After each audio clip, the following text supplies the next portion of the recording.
नमस्कार। आज की खबर में आपका स्वागत है। मैं हूं आपके साथ शिखा मेहरोत्रा। रुक करते इस वक्त की बड़ी खबरों की तरफ। हल्द्वानी से बड़ी खबर सामने आ रही है, जहां बनभूलपुरा में अतिक्रमण हटाने के दौरान हुई हिंसा। बनभूलपुर में उपद्रवियों में 6 लोगों की मौत।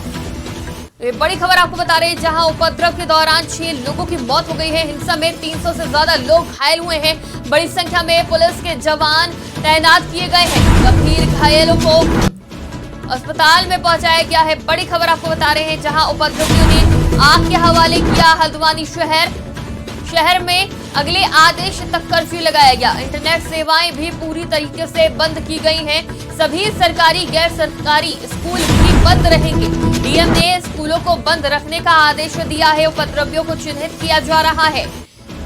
उपद्रवियों के खिलाफ मुकदमा भी किया जाएगा। डीएम ने आदेश दिए हैं, जो भी नुकसान हुआ है उपद्रवियों से वसूली की जाएगी। तो देखिए, ये तस्वीरें सामने आई हैं, जहां हिंसा में 300 से ज्यादा लोग घायल हुए हैं। 6 की मौत हुई है। बड़ी हिंसा देखने को मिल रही है।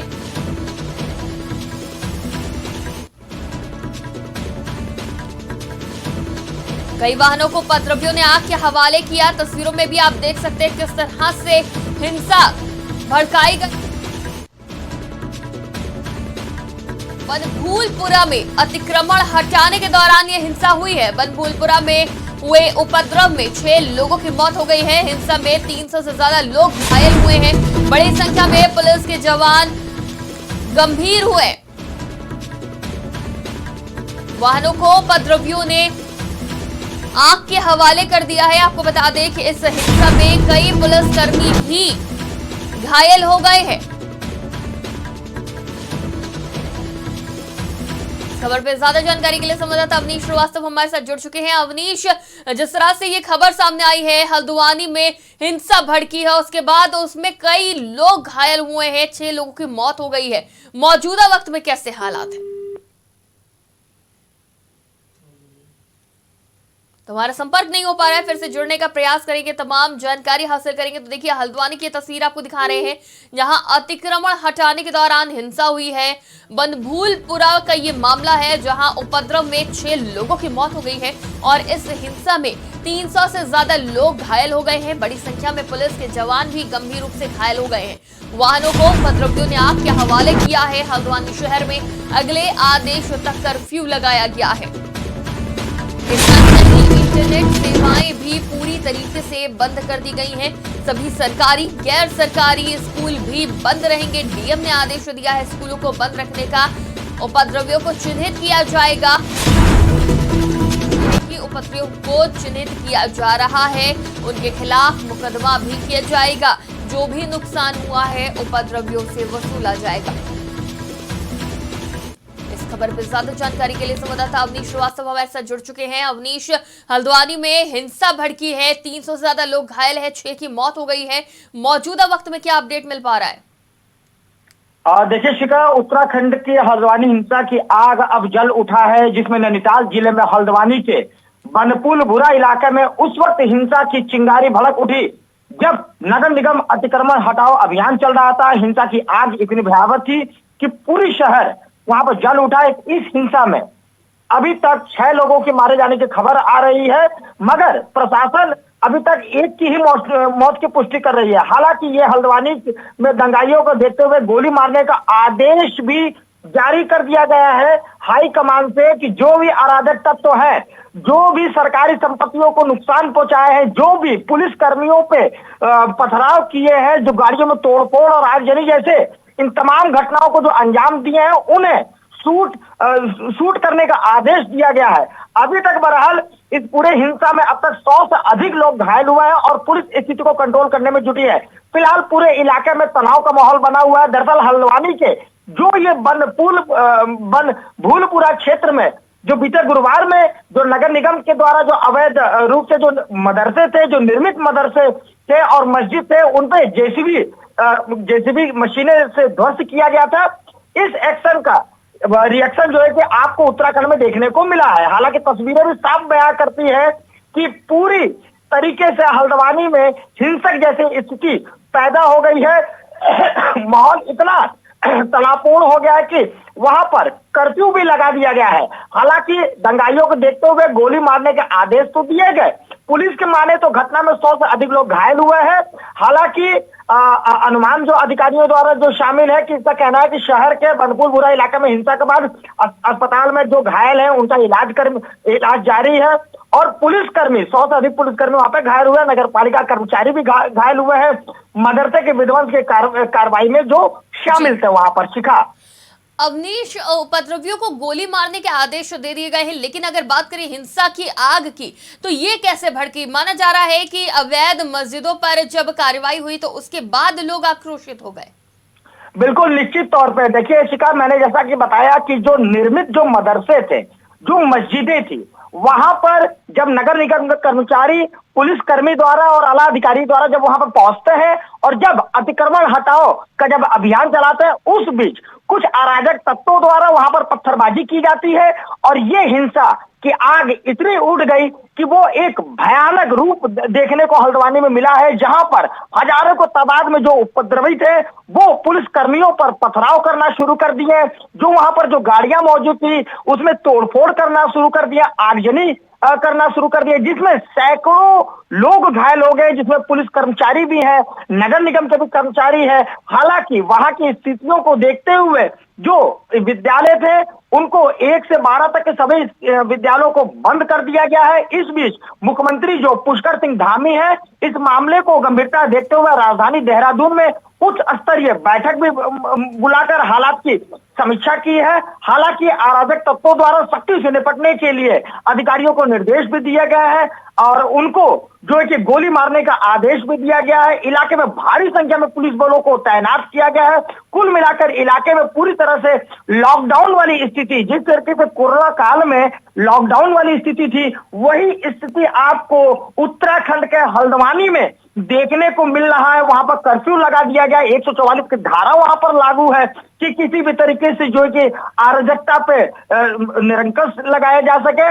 और दरअसल बनभूलपुरा के इंदिरा नगर क्षेत्र में अगर आपको बता दें ये जो हिंसा है कैसे फैली और क्यों फैली, तो बनभूलपुरा के जो इंदिरा नगर क्षेत्र है, मलिक के बगीचा में बने अवैध मदरसे थे, मस्जिद थे, नगर निगम की टीम वहां बुलडोजर लेकर वहां पहुंची थी, उनको ध्वस्त करने का कार्य किया गया था। इस बीच बुलडोजर जब एक्शन के दौरान घटनास्थल पर वहां पर जो नगर निगम के जो उच्च अधिकारी जो माने जाते हैं, प्रोविजनल अधिकारी माने जाते हैं, जिसको नगर आयुक्त जो पंकज उपाध्याय थे, अपने सिटी मजिस्ट्रेट के साथ, उप जिलाधिकारी के साथ वहां पर जब पहुंचते हैं तो वहां पर हिंसा भड़क उठती है। दरअसल निर्मित मदरसों को ढाया जा रहा था, मस्जिदों को ढाया जा रहा था, इसको लेकर वहां पर हिंसक जैसी स्थिति पैदा हो गई है। शिखा, जो तस्वीरें सामने आ रही है अवनीश, उसको देखकर क्या ये लग रहा है कि पहले से तैयारी में तेज हिंसा की कि अगर अतिक्रमण हटाया जाता है, अगर यहाँ पर कोई कार्रवाई होती है तो हम इसका विरोध करेंगे, और पहले से क्या तमाम तैयारियां थी? देखिए शिखा, मैं आपको स्पष्ट कर दूं कि जब इस तरीके का कोई भी जब कार्रवाई जब होती है तो जो स्थानीय जो लोग होते हैं उनको किसी तरीके से जो है खबरें सामने आती है, हालांकि नोटिस भेजी जाती है, तमाम प्रकार की ऐसी सरकारी प्रक्रिया होती है। और ये जो हिंसा, इस हिंसा की अगर हम बात करें तो इस तरह की हिंसा आपको पहले भी तमाम ऐसे हिंसक चीजें सीए एनआरसी की अगर हम बात करें या तमाम ऐसे जगहों पर इस तरह की हिंसा देखने को मिलती है।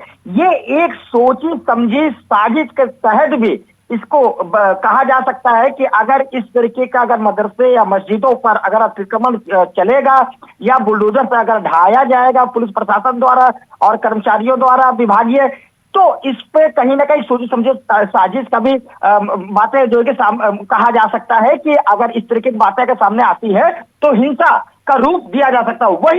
वही चीजें तस्वीरें जो सामने को देखने को मिली है जब नगर निगम के कर्मचारी, उनके आला अधिकारी जब मौके पर पुलिसकर्मी के साथ वहां पहुंचते हैं और निर्मित मदरसों को, मस्जिदों को जब ढहाने की प्रक्रिया को जब शुरू करते हैं, तो वहां पर जो मौजूद जो लोग थे, जो वहां पर मौजूद स्थानीय लोग थे, जो उसमें स्थानीय जो बात करें तो अराजक तत्व थे, उन्होंने एक हिंसा को रूप दे दिया, आगजनी कर डाली। तो इस तरीके से कानून को उन्होंने अपने हाथ में लिया है, जबकि देश के संविधान में हर एक व्यक्ति के लिए ये चीजें नियम गठित की गई है कि कोई भी कानून को अपने हाथ में नहीं लेगा।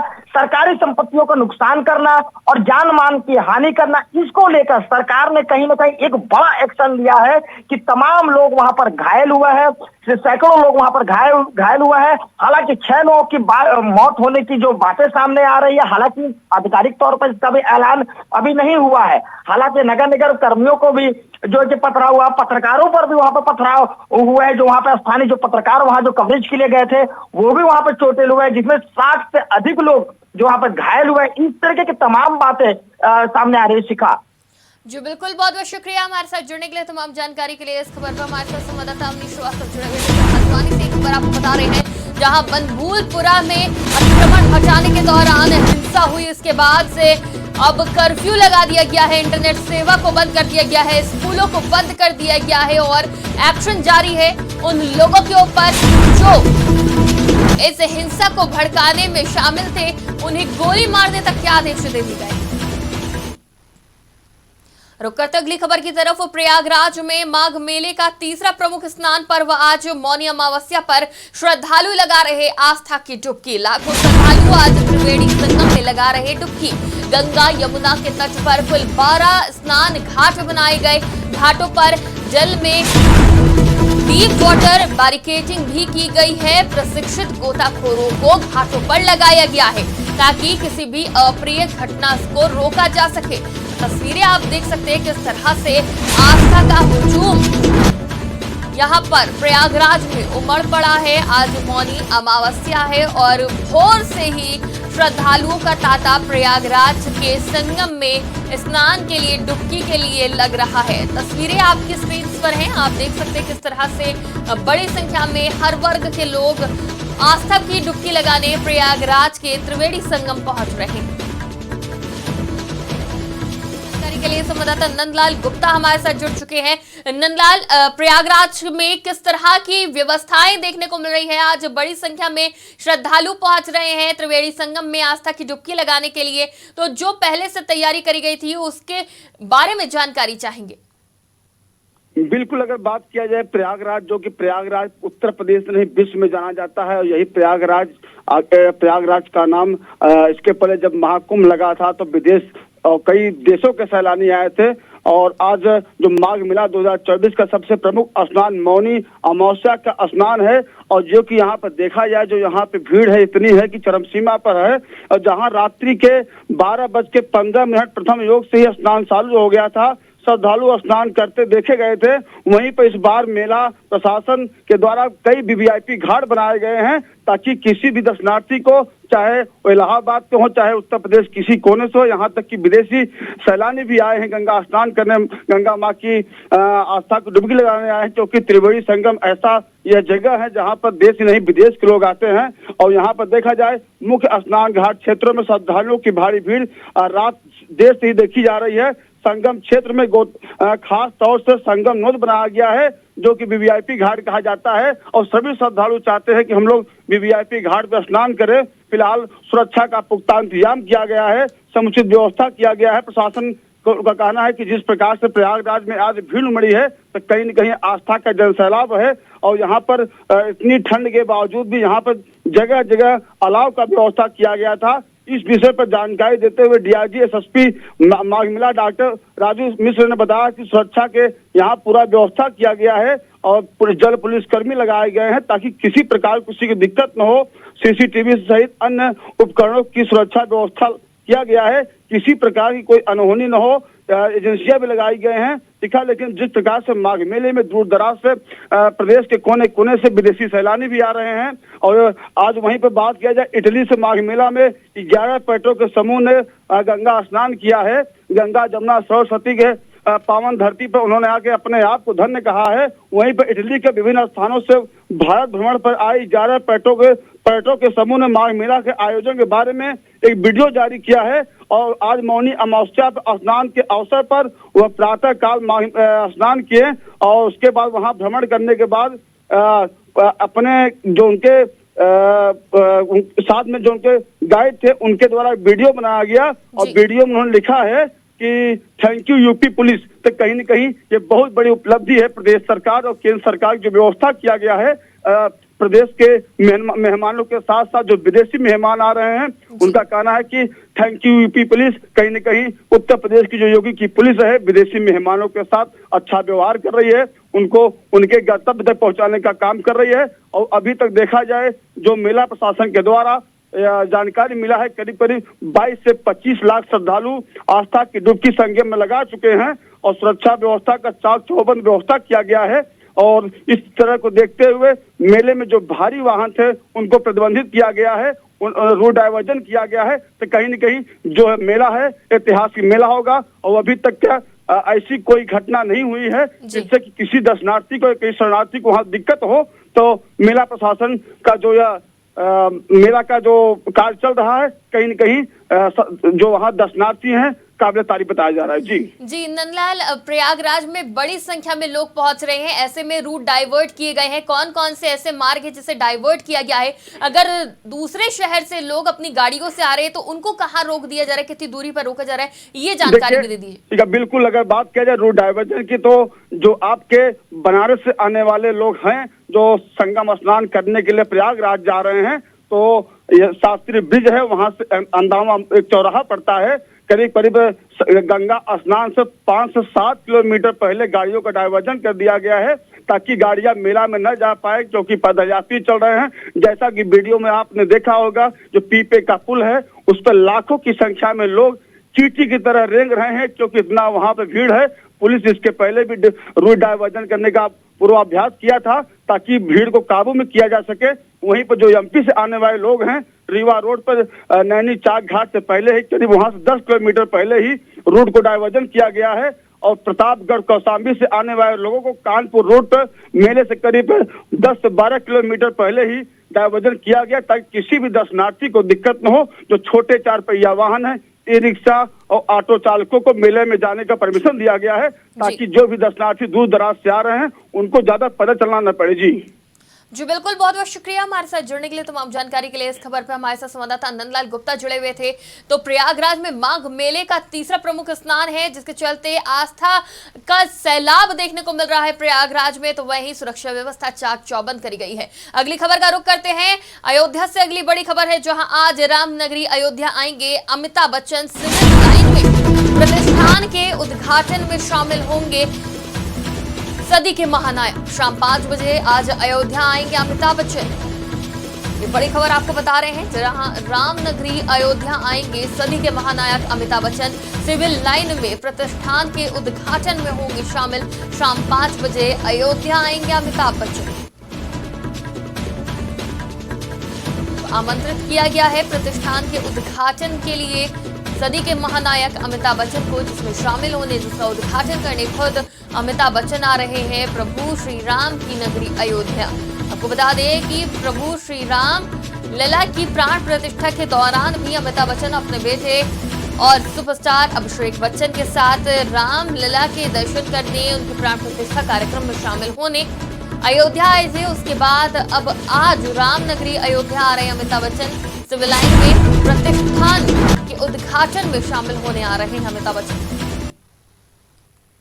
अगली खबर का रुख करते हैं उद्धव गुट के नेता अभिषेक की मौत। फेसबुक लाइव के दौरान हुआ था हमला।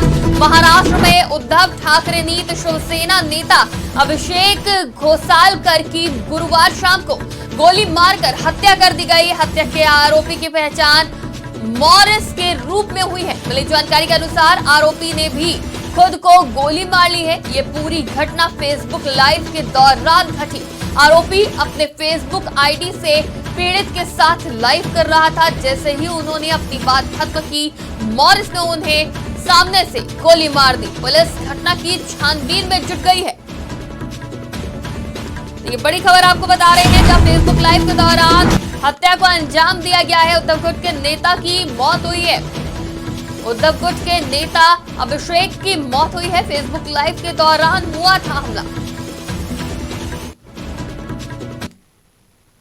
बदायूं में अवैध पिस्तौल के साथ युवक का फोटो वायरल। युवक के खिलाफ कार्रवाई के लिए दिया गया प्रार्थना पत्र। बरेली पुलिस महानिदेशक को दिया गया प्रार्थना पत्र। थाना पुलिस युवक पर पूरी तरह से मेहरबान। शिकायत करने के बाद भी नहीं हुई कोई कार्रवाई। अवैध पिस्तौल दिखाकर गांव में दिखाता है अपना रुतबा। गांव के ही युवक ने दी पुलिस महानिदेशक को तहरीर। अवैध तमंचे के साथ बबलू का फोटो सोशल मीडिया पर वायरल हो रहा है।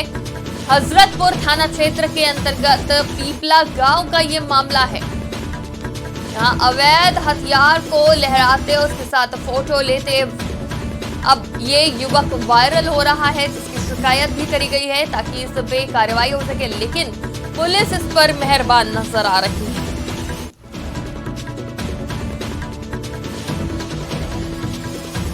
संवाददाता विकास कश्यप हमारे साथ जुड़ चुके हैं। विकास, पूरी जानकारी चाहेंगे, कब से ये फोटो वायरल हो रही है और कब इसकी शिकायत करी गई?